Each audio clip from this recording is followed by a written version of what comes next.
Preheat oven to 425 degrees Fahrenheit, 220 degrees Celsius.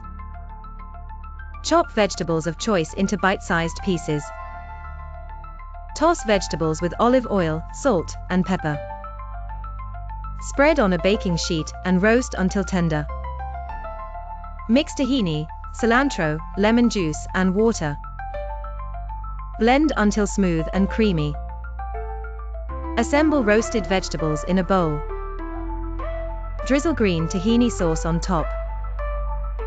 Sprinkle with toasted seeds or nuts. Serve warm and enjoy the rich flavors. Ideal for a healthy and satisfying meal. Add avocado slices for a creamy texture. Garnish with fresh herbs for extra aroma.